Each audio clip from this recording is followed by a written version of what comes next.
जैसा कि पिछली वीडियो में हमने बात की थी कि अगर आप 20 साल डॉलर को होल्ड करके रखते तो आपकी इन्वेस्टमेंट तकरीबन 5 गुना बढ़ गई होती।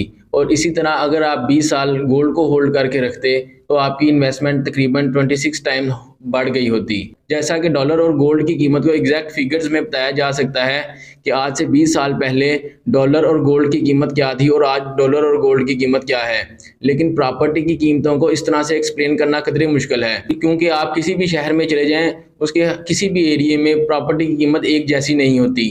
इसकी बेहतर मिसाल इस तरह दी जा सकती है कि आप जिस घर में रहते हैं उसी घर की कीमत पर गौर करें तो आपको अंदाज़ा होगा कि आज से 20-25 साल पहले जिस घर में आप रहते हैं उसकी कीमत चंद हज़ारों या चंद लाखों में थी, लेकिन आज उसकी कीमत करोड़ों में हो गई है। जिससे आपको खुद ही अंदाज़ा हो जाएगा कि इन 20-25 सालों में इस प्रॉपर्टी की कीमत तकरीबन 100 टाइम्स बढ़ गई। लेकिन जो इलाके बहुत ज़्यादा डेवलप हो गए या जिनमें बिजनेस एक्टिविटीज़ शुरू हो गई, जैसे लोगों ने दुकानें वगैरह बना ली और कारोबार शुरू कर लिए, तो उन जगहों पर प्रॉपर्टी की कीमत 400 से 500 गुना भी बढ़ गई। इस तरह प्रॉपर्टी में लॉन्ग टर्म इन्वेस्टमेंट डॉलर और गोल्ड के मुकाबले में बहुत बेहतर है। लेकिन कीमत बढ़ने के साथ साथ प्रॉपर्टी ने इसके अलावा भी इन लोगों को बहुत फ़ायदा दिया। जिन लोगों ने ज़रूरी ज़मीन की खरीदारी की 20-25 साल में उनकी कीमतें तो बढ़ ही गई, लेकिन उस दौरान उन्होंने एग्रीकल्चर की वजह से कितना मुनाफा कमाया। इसी तरह जिन लोगों ने दुकानें खरीदी तो उनको किराए की मद में कितना ज़्यादा मुनाफा हुआ।